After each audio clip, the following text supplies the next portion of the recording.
안녕하세요, 여러분. 한기훈에서 사무국장 일을 하고 있는 이춘성 목사입니다.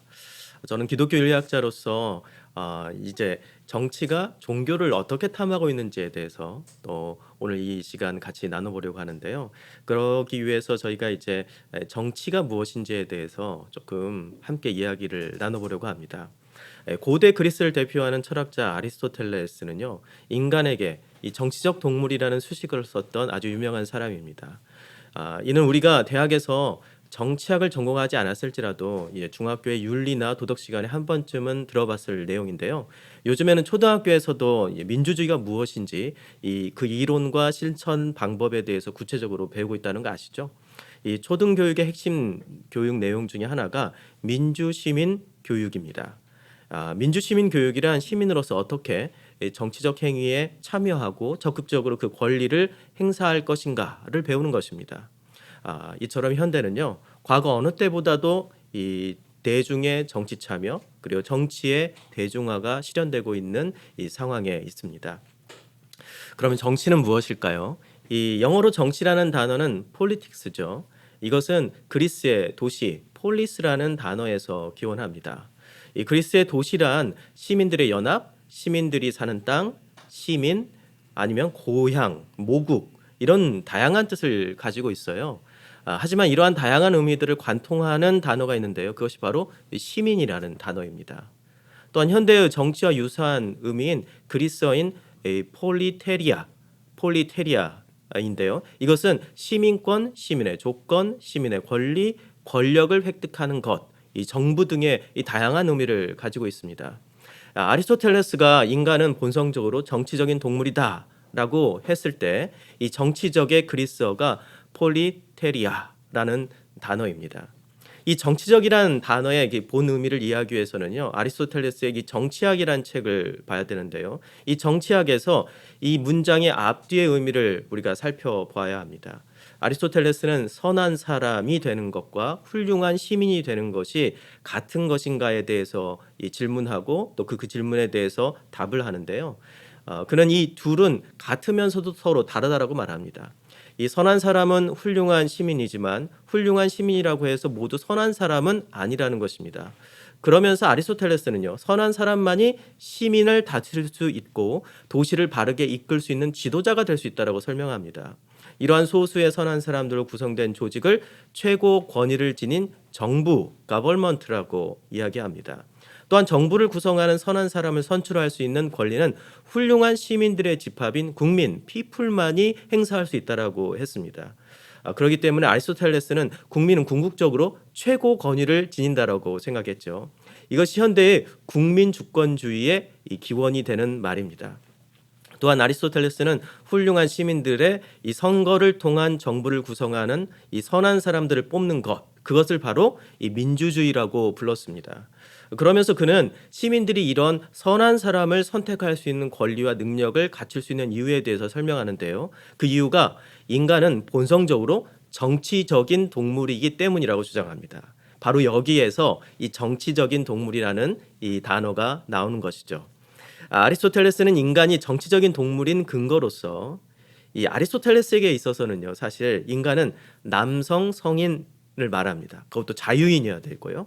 자유인, 남성, 성인, 바로 이러한 사람을 이제 아리스토텔레스는 이 사람이라고 생각했습니다. 그러니까 아무나 사람이 아닌 거죠. 뭐 여자, 아이, 뭐 노예 이런 사람들은 우린 지금 사람이라고 부르지만 인간이라고 부르지만은 아리스토텔레스는 그를 인간이라고 부르지 않았습니다. 가족인 여자와 아이들과 노예를 다스린 남성 주인, 곧 시민의 행위에서 그 근거를 찾습니다. 이 시민은 주변의 다른 시민의 어떤 간섭 없이 자기의 아내와 자녀, 남녀, 노예들을 다스릴 권위를 가지고 있다는 것이죠. 그리고 이 권위를 행사하고 유지하는 것이 가치 있는 시민의 권리를 부여해 주는 조건이라고 얘기했습니다. 그러니까 이 권위를 가지고 이 남녀 노예들과 자기 집에 있는 아내와 자녀들을 잘 다스리는 것, 이것이 바로 이 시민의 권리를 부여해 주는 조건인 것이죠. 만약 노예를 학대하면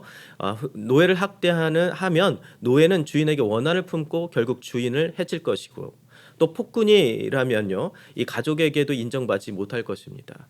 또한 만약 이런 폭군으로서의 행위를 지속한다면 결국 그 시민은 가정과 주인으로서의 자리를 유지하지 못할 것이라고 아리스토텔레스는 생각했습니다. 그러니 아리스토텔레스는 시민이 주인과 가장으로서의 자리를 유지하는 것, 바로 그것이 이 시민의 권리와 시민으로서의 능력을 보이는 것이라고 생각했다는 것이죠. 이러한 이유로 시민이 뽑은 정부는요, 이 시민의 힘과 권리를 위임받은 최고의 권력 기관이 될 수 있었습니다. 이미 이 시민이라고 인정받은 사람은 자기의 가정과 또 자기 가정 조금 더 확장된 가정인 이 노예와 자기가 다스리고 있는 지역에 대해서 그 영역에 대해서 제대로 된 어떤 이 통치 어떤 능력을 인정받은 사람들이기 때문이죠. 또한 인간은 본성적으로 정치적인 동물이라는 그 주장의 의미에는요, 이러한 맥락에서 우리가 이해할 필요가 있다는 것입니다. 사실 이렇게 말씀드리는 것은요, 이 신약 성경에 나온 오이코스라는 이 가정이라는 이 말도 또 보통 이제 오이코스라는 말을 우리 교회에 빗대어서 사용되기도 하죠.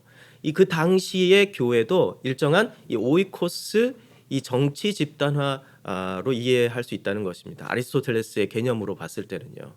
그래서 당시의 정치라는 것은요, 단순히 사적인 영역과 공적인 영역이 나눠진 것이 아니라 사적 영역과 공적 영역이 분리되지 않고 사적 영역에서 인정을 받을 때에만 공적 영역에서 인정받을 수 있는 이 둘 사이가 분리되지 않았다는 사실을 우리가 인정할 필요가 있습니다.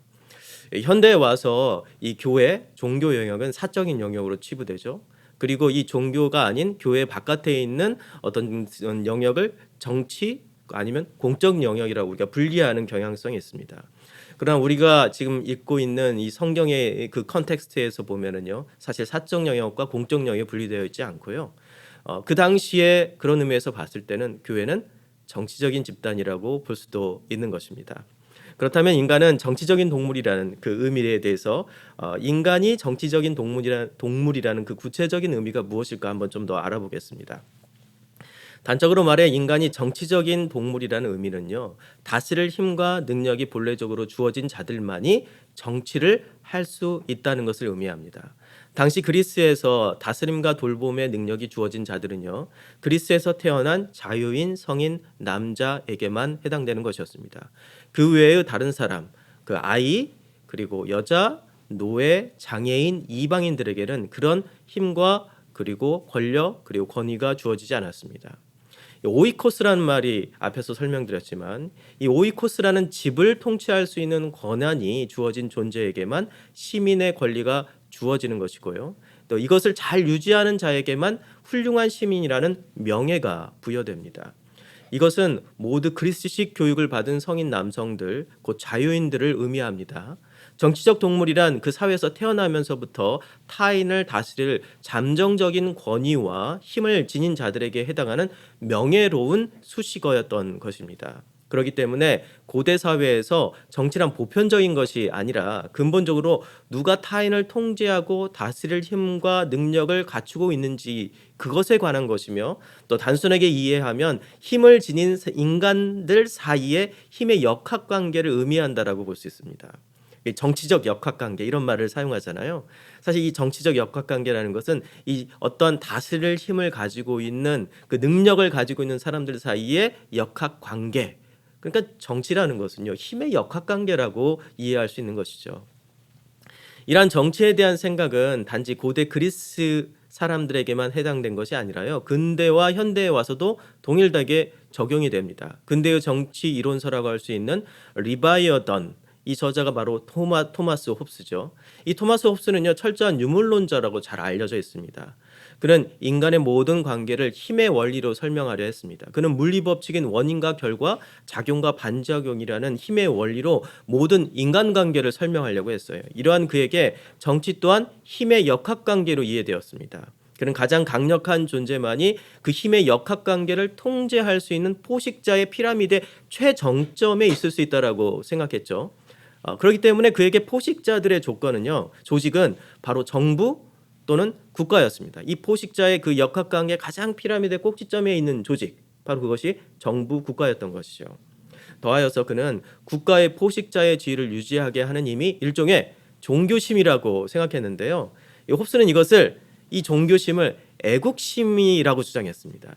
그러니까 국가를 하나의 종교 집단화 만들고 이 국가를 사랑하는 어떤 종교심을 애국심이라고 주장했던 것이죠. 언뜻 보면 그의 주장이 허무맹랑한 것처럼 보이지만 실제 이 근대 국가의 탄생 과정에서 나타난 이 제국주의 국가들인 이 독일, 이탈리아, 일본 등에서 확인할 수 있는 것은요, 국가 숭배주의의 요소들이 이 결코 농담이 아니었다는 것을 알 수 있습니다. 최근 플랜 75라는 영화가 개봉이 되었는데요. 이 영화 여러분들 보시는 분도 계시겠지만은 이 일본에서 이제 앞으로 미래 세계를 예감하면서 약간의 판타지적 성격을 가지고 있는 현대의 어떤 상황을 이제 적용한 영화입니다. 이 노인들이 많아지고 노인 연령이 많아지고 이 젊은 청년층들이 줄어드는 상황 가운데서 노인의 75세 이상 된 사람들에게 이제 안락사를 할 수 있도록 허용해 주는 법을 일본 정부가 발의했다라는 것을 가정으로 시작되는데요. 이 영화의 처음 시작 부분엔 이런 게 나옵니다. 어떠한 사람이요, 갑자기 이 젊은 청년이 나와서 이 노인들을 무자비하게 총으로 난사하면서 죽입니다. 그 이유가 뭐냐면 이제 노인들이 죽어야만이 청년들이 이제 제대로 된 삶을 살 수 있고 경제적 여유를 얻을 수 있다는 거예요. 그래서 앞으로 미래의 일본 사회와 국가를 위해서 노인들이 죽어달라라는 청원을 하는 겁니다. 그러면서 그가 유언장에 이렇게 씁니다. 우리 전통적으로 일본이라는 국가는 가미가제 정신이 있었다라고 하는 거죠. 국가를 위해서 자기의 몸을 희생하는 정신이 있었다. 그렇기 때문에 이 가미가제 정신을 가지고 우리 노인들이 75세 된 노인들이 희생해 달라. 자기를 죽음으로 바쳐 자기 목숨을 죽음으로 바쳐서 이 국가를 위해 희생해서 이 국가를 살려자 달라. 이런 어떤 이 호소를 하면서 이제 이 노인들을 죽이는 장면이 있습니다. 이게 바로 어디서 나오는 거죠? 전체주의와 제국주의, 국가 숭배 사상, 애국주의라는 그 개념 안에서 나오는 겁니다. 이것이 2차 세계대전 그리고 그 어간을 주름잡았던 굉장히 강력한 어떤 정치적인 힘이었던 것이죠. 사실 미국의 종교사회학자인 로버트 벨라는요, 이러한 것을 국가종교, 시민종교라고 이름을 붙였습니다. 그러면서 지금 현대의 미국도 처음에는 기독교 정신에서 시작되었을지 모르겠지만 사실 그것을 또 부정하는 부분도 있습니다. 그거에 반론을 제기하는 사람들도 있어요. 표면적으로는 기독교 국가로 시작했을지 모르겠지만 지금 현대의 미국은 시민 종교화 되어 있어서 성경을 사용하지만은 그 성경은 시민 종교와 애국심을 위한 하나의 표징과 상징으로만 사용할 뿐 실제로 기독교 정신은 없다라고 이렇게 비판을 하기도 했죠. 그러면 다시 본 질문으로 우리가 돌아가서요. 정치란 무엇일까요? 아쉽게도 정치는 단순한 관계성을 의미하지 않습니다. 정치란 정확히 관계 속에서 작동하는 힘의 원리, 힘 자체입니다. 정치란 과거에는 가족의 대표자, 이후에는 부족의 그 부족장, 더 넓게는 같은 언어와 문화 그룹의 지도자, 그리고 민족의 대표자, 왕, 군주, 의회, 정부, 대통령 등 다양한 형태와 모습을 바꿔가면서 지금 정치는 힘의 역학관계 가운데서 이루어지고 있는 것이죠. 이 본질은요, 이 정치의 본질은 이들에게 주어진 힘과 권력과 관계되어 있다는 것입니다. 지금 우리는 우리의 정치는요, 힘의 역학관계에 의해서 움직입니다. 그렇다면 예수님에게 정치는 어떤 의미였을까요? 예수님은 당시 그리스 로마 문화권에 살고 있었던 식민지의 한 남성 청년이었습니다. 그는 많은 교육을 받지도 못했어요. 그리고 귀족 가문에서 태어난 것도 아닙니다. 한 가족을 책임지는 남자 성인이었지만 그는 식민지에 이름 없는 한 존재일 뿐 어떤 정치적 야망을 지닐 만한 힘과 권력도 전혀 없었습니다. 예수님은 탄생부터 아무런 권위가 없는 자로 탄생했습니다. 탄생하자마자 이집트로 쫓겨나야 했고요. 그리고 다시 돌아왔어도 아무도 그를 주목하는 사람이 없었습니다. 예수님은 비록 다윗 왕의 후손이었다라고 하지만 태어나자마자 이집트로 피난해야 했던 거죠. 어느 정도 자란 후에는 돌아와 유대 사회에서 변방이었던 갈릴리 나사렛에 살고 있었습니다. 또한 그의 공적 활동 기간에는요, 그는 정치적으로 옹립하려고 했던 그리고 왕으로 삼으려 했던 군중들의 요구를 피해 도망 다니는 신세였습니다. 제자들이 자신의 정치적 야망을 투영해서 예수님을 이용하고자 할 때에도 자신은 죽어야 한다고 말하면서 가장 가까운 제자 베드로에게 강력한 항의를 받기도 했습니다. 결국 예수님은 가까운 제자의 배신으로 그 제자의 배신으로, 가룟 유다의 배신으로 십자가에 처참하게 죽임당하면서도 자신의 힘을 사용하기를 거부하였죠. 그는 철저히 비정치적인 인물이었어요. 자기의 힘이 있었지만 그 힘을 사용해야 하고 그 힘의 역학관계에서 다시 그 힘의 정점에 올라가는 것이 일반 세속적인 정치의 개념이었고, 아리스토텔레스나 데이비드 휴음과 같은 사람, 현대의 정치 이론가들이 이야기하는 이 정치의 개념이었지만, 그러나 예수님은 그 힘의 역학관계 가운데서 자신의 힘을 철저히 제한하고 이 성육신이라는 자기 자신을 낮추는 그 힘의 역학관계의 정반대의 방향으로 나갔던 분입니다. 그러기에 바울은요, 빌립보 성도에게 보내는 편지에서 예수 그리스도를 찬송하는 시, 예수 그리스도 찬송시에서 다음과 같이 기록합니다. 빌립보서 2장 6절에서 8절인데요. 그는 근본 하나님의 본체시나 하나님과 동등됨을 취할 것으로 여기지 아니하시고 오히려 자기를 비워 종의 형체를 가지사 사람들과 같이 되셨고 사람의 모양으로 나타나사 자기를 낮추시고 죽기까지 복종하셨으니 곧 십자가에 죽으심이라. 예수님의 결과가 죽는 거였다는 겁니다. 그렇다면 의문이 남죠. 왜 지방의 종교 권력자인 바리새인과 당시 중앙 종교 권력을 잡고 있었던 제사장 그룹의 사두개인과 서기관, 로마의 권력의 하수인이었던 헤롯 왕, 그리고 로마의 총독인 빌라도 모두 힘을 합하여서 아무런 권력 의지도 없고 정치적 의지도 없는 이 비정치적인 예수를 죽여야만 했을까? 이는 이들이 예수가 권력 의지를 지닌 정치적 인물이라고 오해했기 때문입니다. 예수님은요, 자신의 공적 활동을 시작하자마자 이렇게 외치고 다니셨어요. 마가복음 1장 15절을 제가 읽어보겠습니다. 이르시되 때가 찼고 하나님 나라가 가까이 왔으니 회개하고 복음을 믿으라. 이 말은 당시의 사람들에게 복음이었지만 다른 권력자들에게는 굉장히 위협적인 말이었습니다.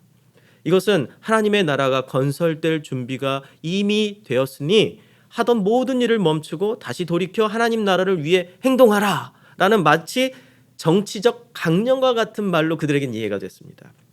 또한 하나님 나라의 왕이 누구냐는 질문에 예수님은 자신이 그 왕이라고, 그 하나님 나라의 왕이라고 거침없이 대답했습니다. 마가복음 15장 2절 이렇게 말씀하시죠. 빌라도가 묻되 네가 유대인의 왕이냐? 예수께서 대답하여 이르시되 네 말이 옳도다. 이렇게 말이죠. 이런 일련의 예수님의 답은요, 예수가 정치적 의도를 지니고 있으며 또 권력 의지로 자신들의 정치적 힘에 도전하는 인물로 보이게 만들어 쓴 것이 분명합니다. 그러기에 이들은 서로 연합하여서 예수님을 죽이기로 결심하고 또 실행에 옮겼죠. 그렇다면 예수님의 정치적 언어는 과연 세속 힘을 바탕으로 하는 정치를 의미할까요? 세속의 그 권력의 정점에 올라가는 그 권력자들과 힘을 가지고 있는 사람들과의 그 싸움인 그 정치의 정점에 올라가기 위한, 피라미드의 꼭지점에 올라가기 위한 시도였을까요? 예수님이 외친 나라는요, 그의 삶이 보여주듯이 세속 나라가 원하는 그런 정치와는 달랐습니다. 예수의 정치는요, 세속이 정의하는 힘의 역학관계로서의 정치가 아니라 영적 힘의 원리에 따른 전혀 다른 형태의 정치를 의미하고 있었어요. 카테고리 자체가 완전히 달랐다는 것입니다. 영적 힘의 원리는 강한 자가 가장 힘없는 자가 되고 가장 약한 자가 가장 높은 자가 되는 원리를 말합니다. 세상의 정치의 원리는 아니죠. 강자가 더 강해지고 약자는 더 약해지는 것입니다. 그런데 예수님이 지향했던 원리는요, 자기를 낮추면 높아지고 높이면 낮아진다는 굉장히 역설적인 원리를 이야기하고 있습니다. 이러한 어떤 하나님 나라의 정치를요, 동화로 만들어서 그것을 여러 아이들에게 이야기했던 한 사람이 있는데요, 그 사람이 바로 C.S. 루이스입니다. 그리고 C.S. 루이스는 본인의 판타지 소설인 나르니아 연대기에서 이렇게 얘기하죠. 제4권인 카스피안 왕자에서 아슬란의 말을 인용해서 이 C.S. 루이스는 자신의 어떤 기독교 정치 사상에 대한 이해를 이야기합니다. 이 아슬란 이렇게 얘기하는데요. 너는 아담과 하와의 자손이니라. 이는 이 세상에서 가장 가난한 거지라도 머리를 꼿꼿이 세우기에 충분한 명예이며 또한 위대한 황제라 하더라도 어깨를 움츠리기에 충분한 수치니라. 다시 한번 말씀드리겠습니다. 너는 아담과 하와의 자손이니라. 이는 이 세상에서 가장 가난한 거지라도 머리를 꼿꼿이 세우기에 충분한 명예이며 또한 위대한 황제라 하더라도 어깨를 움츠리기에 충분한 수치니라. 이것이 의미하는 바는 궁극적으로 하나님의 정치란 세상 나라는 상상할 수 없는 전혀 다른 새로운 상상력을 발휘해야만 이해할 수 있는 그런 나라라는 것입니다. 우리가 세상에서 경험하는 정치와는 완전히 다른 새로운 상상력을 요구한다는 것입니다. 캐나다의 기독교 정치 철학자인 찰스 테일러는요, 이것을 사회적 상상이라고 했습니다. Social Imaginary라고 했죠. 테일러는 이러한 그리스도인의 사회적 상상이 세속의 정치에서 가장 강력한 영향을 미친 사건이 있었는데 그것이 바로 우리가 잘 아는 종교개혁 사건이라고 이야기합니다.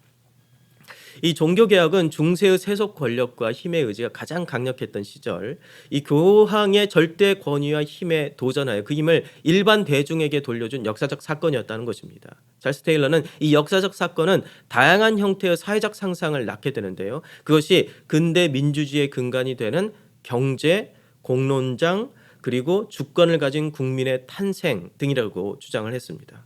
종교개혁은요, 중세의 절대 권력인 이 교황을 무너뜨림으로써 소수 공동체의 권위를 재발견하는 계기를 마련했고요.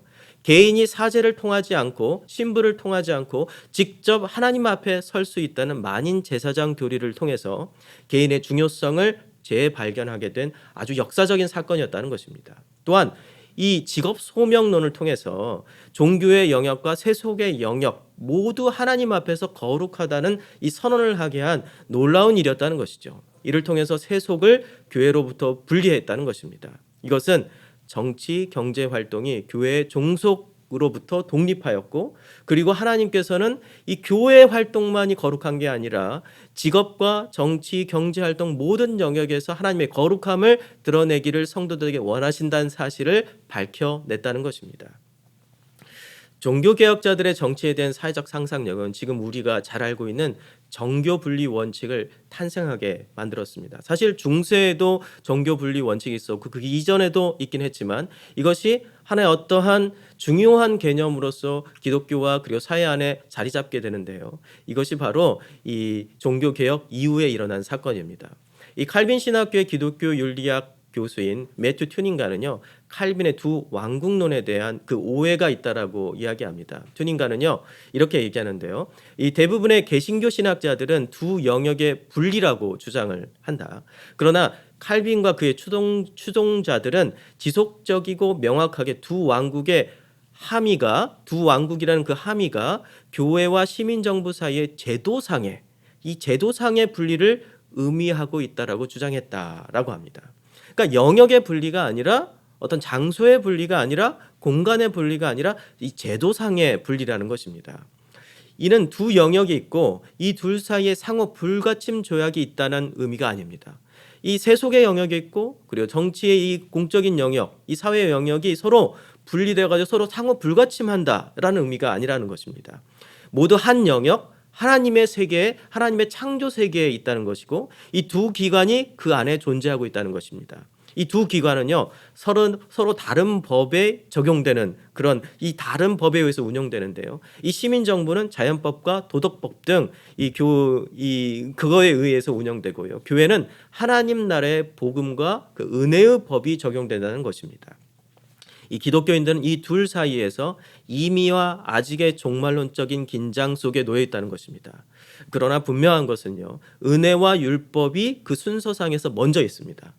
이 칼 바르트도 이 순서에 대해서 매우 중요하게 이야기했는데요. 이 바르트는요, 교회와 국가라는 책에서 이제 혹은 독일어 글에서는요, 이 칭의와 의라고 이렇게 번역이 됩니다. 이 정치 신학에 대한 에세이들이 이곳에 있는데요. 교회의 은혜의 원리와 시민국가의 정의와의 관계를 거기서 다루고 있습니다.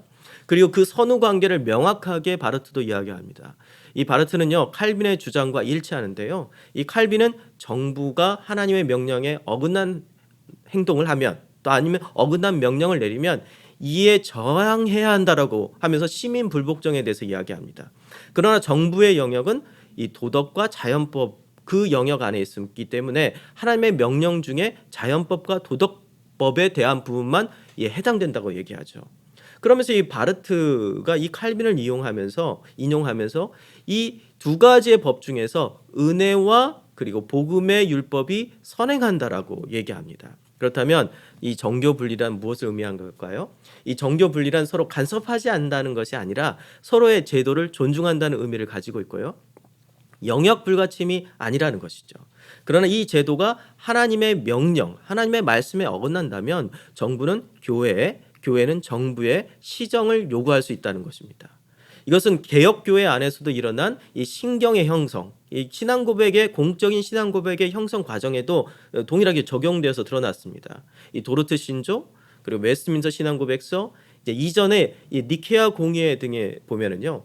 이런 어떤 신앙 고백서와 그리고 신조의 작성 과정 가운데 시민 정부가 이것을 주도해서 만들었다는 걸 우리가 알 수 있습니다.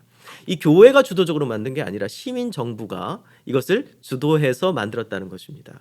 또한 이와 반대로 교회의 시민 불복종의 역사도 그렇습니다. 이 교회도 정부가 잘못됐을 때 그거에 대해서 이 시정 요청을 해야 한다는 것이죠. 그러나 그 시정 요청은 어떤 거죠? 하나님께서 만들어 놓으신 은혜와 복음의 율법에 기초되어야 되고 또 그 기초에 의해서 해석되어진 이 도덕법에 의해서 이 비판을 하고 그리고 그 도덕법에 의해서 이 정부의 명령에 시민 불복종으로 대항할 수 있다는 것입니다. 지금처럼 일어나는 어떤 이 개인의 지역 그리고 학연 그리고 개인의 어떤 호불호, 정책의 호불호 이런 것에 의해서 이 정치를 결정하고 당을 결정하고 그리고 정치인을 결정하고 그걸 통해 가지고 마치 그것이 교회를 대표하는 양 또 어떠한 정치 지정이 어떤 우리 교회를 대표하는 양 이렇게 선택해서는 절대 안 된다는 것입니다. 이러한 이유로 정부의 권력과 교회의 권력이 결탁하여서 서로의 권력을 유지하고 기득권을 유지하고 하는 그런 탐욕의 이런 모습은 절대 안 된다는 것이 이 칼빈과 그리고 전통적으로 우리 개혁 교회와 그리고 전통적으로 우리 교회가 유지해 왔던 어떤 정교 분리 원칙이라는 것을 여러분 잘 아셨으면 좋겠습니다. 우리가 또 이제 또 알아볼 게 있는데요. 앞에서 말씀드린 것처럼 이 정교 분리 원칙을 잘못 사용하거나 그리고 그것을 제대로 적용하지 않았을 때 일어나는 현상이 교회와 정부의 그 부정한 결탁입니다. 지속적으로 사실 정부는요, 이 종교의 권력을, 정치는 종교의 권력을 탐해 왔습니다. 미국의 정치 신학자인 윌리엄 캐버너는요, 소명론과 두 왕국론을 통해 이 루터가 의도했던 정치적 의미에 관해서 설명을 하면서요. 이 캐버너는 루터는 종교 권력과 일반 권력을 나누어서 한쪽 편이 절대 권력을 가지는 것을 방지하기 위해서 소명론과 두 왕국론을 주장하였다라고 설명합니다. 이 칼빈도 그리스도의 영적 나라와 세속 국가의 통치가 서로 별개라고 이 기독교 강요 4권 20장에서 말씀하시죠. 이는 세속 권력과 종교 권력을 모두 탐한 로마 교황의 타락을 목격한 종교 개혁자들의 공통된 생각이었습니다. 하지만 루터나 칼빈 모두 두 왕국의 완전한 분리를 주장한 것은 아니었죠. 루터는 비록 종말의 때 세속 나라는 하나님 나라로 대치되겠지만 지금도 하나님 나라는 세상 속에 계속 침투하고 있다라고 말했습니다. 칼빈 또한 기독교 강요에서 사실 영적인 통치는 이미 이 땅에 있는 우리 속에서 하나님 나라를 시작하였다라고 선언하고 있습니다.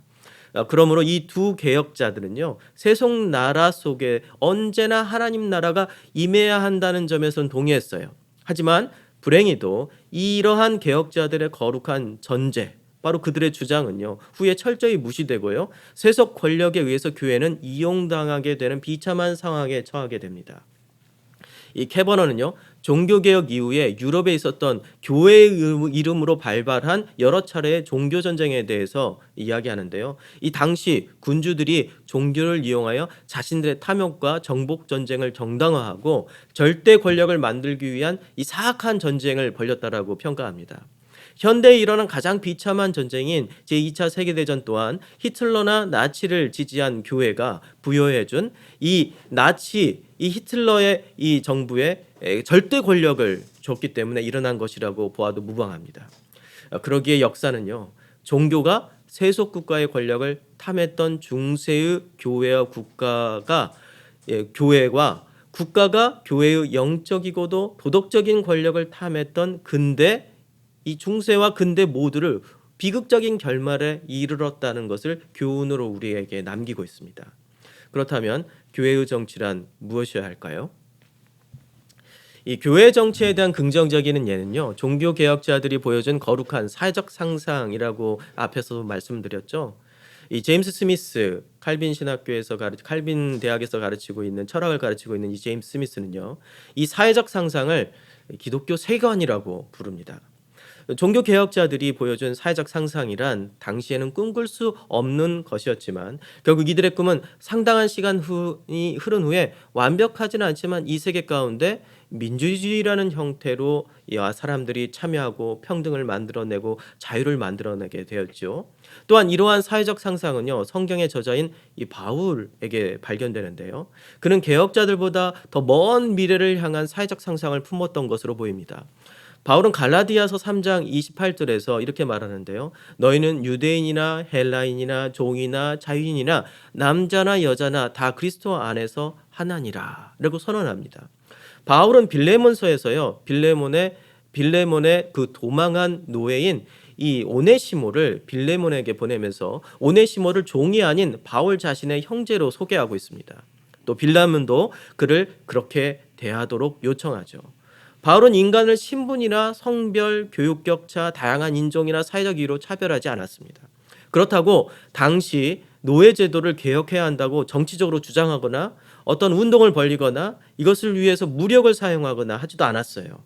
이런 면에서 봤을 때 많은 사람들은 바울의 소극적인 행동에 대해서 비판하는 사람도 있습니다. 그러나 바울은 거룩한 사회적 상상을 품고요, 주 예수 그리스도의 복음을 지중해 주변 나라에 전했습니다. 사회 개혁자로서 나서지 않고 오히려 복음을 전하는 일에 그의 삶을 다 바쳤던 거죠. 그가 가지고 있는 사회적인 거룩한 상상력은요, 매우 도발적이고 혁명적이었지만 이 복음 안에서 그가 한 행동은요, 혁명이 아니라 복음을 전하는 일이었습니다. 결국 하나님 나라는요, 바울이 품은 사회적 상상을 통해 약 1800년이 지난 후 윌리엄 윌버포스라는 사람과 그의 동료들에 의해서 노예 해방이라는, 노예법 폐지라는 놀라운 결과를 만들어내게 됩니다. 이처럼 바울은 직접적으로 노예 제도를 폐지해야 한다라고 주장하지 않았고, 어떤 면에서는 지금 비판받고 있는 이 가부장제를 지지하는 사람처럼 보였으며, 또 국가 권력에 저항하고 그 혁명을 해야 한다고 주장하지 않은 매우 소극적인 인물로 보일 수도 있습니다. 오히려 종들이 주인에게 복종해야 한다고 얘기했으며, 또 아내는 남편의 소유라고 이야기했고, 또 국가에 복종해야 한다라는 그런 말들이 있습니다. 그렇지만 이와 반대로 주인은 종을 자신과 같이 그리스도의 소유이며 자녀로 여겨야 한다고 말했고, 남편은 아내를 자신의 목숨처럼 사랑해야 한다라고 말했으며, 국가는 시민의 안녕과 종교의 자유를 보장하고 하나님의 통치를 두려워해야 한다라고 또 얘기했습니다. 바울은 이러한 양면성을 통해서 사회의 제도 이전에 각각의 올바른 태도의 변화를 촉구했죠. 공공선을 이야기했습니다. 더 나아가 거룩한 사회적 상상력을 품고요, 그리고 그 사회적 상상력을 품을 수 있도록 기독교 공동체를 격려하고 복음을 전하는 일에 최선을 다했습니다. 이 교회가 품은 이러한 사회적 상상 혹은 기독교 세계관은요, 시간이 흐르면서 차츰 세상 속에 뿌리를 내립니다. 마치 겨자씨가 그 뿌리를 내리고 그리고 커서 큰 나무가 되어서 그 나무의 그늘 아래 여러 새들이 깃드는 것처럼 이 세상에서 조금씩 싹을 틔우고 움을 틔우고 또 가지를 만들어지고, 그리고 또 이 잎이 생기고 또 열매를 맺는 그러한 시간이 필요했던 것이죠. 이 세상의 권력 구조인 정치를 개혁하고 변화시키는 놀라운 일들이 벌어진 것입니다. 이것이 세속에 침투하는 하나님 나라, 이 루터가 얘기했던 하나님 나라는 계속 이 세상 정치에, 이 세상 속에 침투하고 있다라던 그 말의 의미라고 저는 생각하고, 이것이 바로 세속에 침투하는 하나님 나라, 그것이 바로 예수님의 정치, 예수의 정치라고 저는 생각합니다. 끝으로요, 오늘 한국 사회에서 그리스도인의 정치 참여는요, 다양한 형태로 나타날 수 있습니다. 이 직업 정치인으로서 정치에 참여할 수도 있으며 이 정당에 참가해서 적극적으로 의견을 제시하고 바른 정치인을 선출하는 이 선거에 적극 참여하는 것을 통해서도 가능합니다. 또한 시민단체나 민원 활동을 통해서도 정치에 참여할 수 있죠.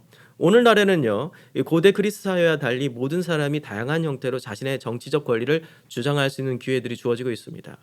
하지만 변하지 않는 것은요, 우리의 권리를 대변하기 위해 뽑은 대표자들로 구성된 정부는 여전히 막강한 권력을 지니고 있고 이 권력은 반드시 다양한 형태로 견제를 받아야 한다는 점입니다. 그런 의미에서 세속의 현실 정치는 여전히 힘에 대한 것이 분명합니다. 힘의 역학관계고 그들은 강한 힘을 가진 사람이 피라미드의 최정점에 오른다라고 생각하는 그 원리가 지배하고 있는 세속적이고 악한 정치 형태가 지배하고 있는 것이 분명합니다. 그리고 권력은 반드시 절대 권력을 추구하기 마련이고 절대 권력은 필연적으로 썩게 되어 있으며 인간을 파괴한다는 교훈을 역사는 인류에게 남겨주고 있습니다. 또한 역사는 절대 권력은 그 권력을 유지하기 위해 반드시 종교를 탐하고 있다는 사실을 가르치고 있습니다. 이때 종교는 절대 권력의 하수인을 자청하면서 이를 통해서 자신의 종교적 지위와 사회적 권리를 인정받고자 할 때가 있습니다. 그러나 그렇게 되는 순간 국가와 정치는 우리의 우상이 되고요. 교회는 국가와 세속 정치의 시녀와 시민 종교로 전락하게 됩니다. 교회의 신앙은 애국심으로 변질되게 됩니다. 이는 토마스 홉스가 말한 절대 권력을 지닌 견제받지 않는 괴물, 바로 리바이어던인 제국과 독재의 탄생을 의미하기도 합니다. 이러한 이유로 교회는 정당하지 않은 절대 권력을 견제하기 위해 전혀 다른 형태의 정치 세력으로 남아 있어야 된다는 것이죠. 피라미드의 꼭대기에 올라가는 정치 세력이 되는 것이 아니라 피라미드의 밑바닥을 지향하는 정치 세력으로 남아야 한다는 것입니다. 이것이 세계 속에서 일반 은총과 특별 은총을 모두 담고 있는 공동체인 교회의 세상의 소금과 빛으로서의 역할이라고 저는 생각합니다. 세속 안에서 하나님 나라가 침투하는 통로로서의 공동체, 더 나아가 예수의 정치로서의 세상과 전혀 다른 형태의 정치를 추구하는 사회적 상상을 품은 공동체가 교회이어야 한다는 것입니다.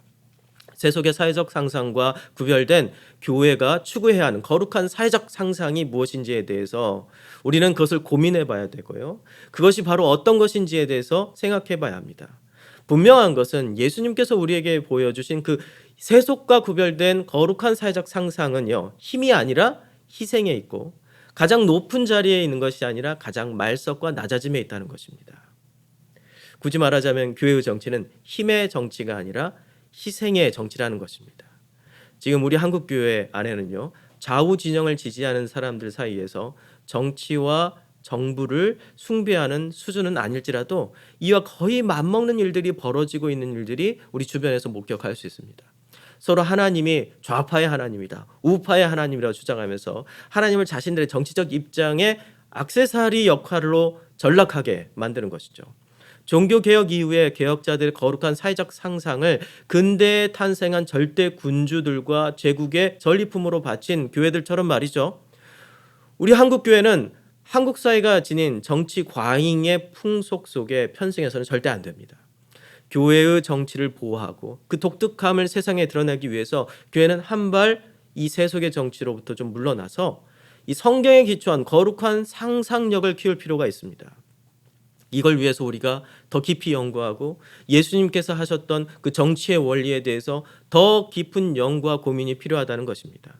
사회의 변화는 거룩한 사회적 상상을 통해 차근차근 이루어진다는 것이 종교개혁과 그리고 바울이 우리에게 가르쳐준 사실이며 성경이 가르쳐준 바입니다. 그러나 거룩한 사회적 상상의 빈곤 속에서 사회를 변혁하는 조급함과 조바심에 빠진다면 오히려 세속의 정치에 휘둘리어서요, 교회와 신자는 이들의 이 세속의 정치의 하수인과 노예로 전락할 위험이 있습니다. 이데올로기의 노예가 되는 것은요, 이제 화란의 기독교 경제학자였던 이 정치가였던 하우츠 바르츠가 말한 것처럼 이 이데올로기는 현대인의 우상이 되는 것이죠. 얼마나 이데올로기가 유럽 사회와 더 나아가 전 세계를 분열로 몰고 가고 교회는 서로 반목을 했는지 우리가 짐작할 수 있을 것처럼 말이죠. 한국 사회도 이러한 것에 대해서 우리는 주의할 필요가 있습니다. 여러분, 한번 마지막으로 말씀드립니다. 다시 한번 마지막으로 말씀드립니다. 우리는 어디를 지향해야 될까요? 예수님께서 지향하신 이 거룩한 사회적 상상, 바로 그것은 낮은 곳을 지향하고 그리고 힘의 정점이 아닌 그 반대 방향을 향해 나아가는 것입니다. 여러분 이렇게 질문하실 수도 있어요. 근데 그렇다면 그렇게 해서 힘을 쭉 빼고 힘의 반대 방향을 지향하면 우린 이 세상의 루저가 되는 거 아닙니까? 이 세상에 아무것도 변화시킬 수 없는 거 아닙니까? 놀라운 것은 예수님께서 우리에게 약속하신 것이죠. 낮아지면 높아질 것이라는 겁니다. 이 놀라운 사회적 비밀, 영적인 비밀이 사실은 우리가 경험해 못해서 우리가 그걸 실천해 보지 못해서 실제로 우리가 그걸 우리의 삶과 우리의 주변에서 경험하지 못하는 것일 수도 있습니다. 여러분 한번 그것을 실천해 볼 우리 용기가 필요하지 않을까요? 지금까지 한기훈 사무국장으로 섬기고 있는 이춘석 목사였습니다. 강의를 끝까지 들어주셔서 정말 감사드립니다.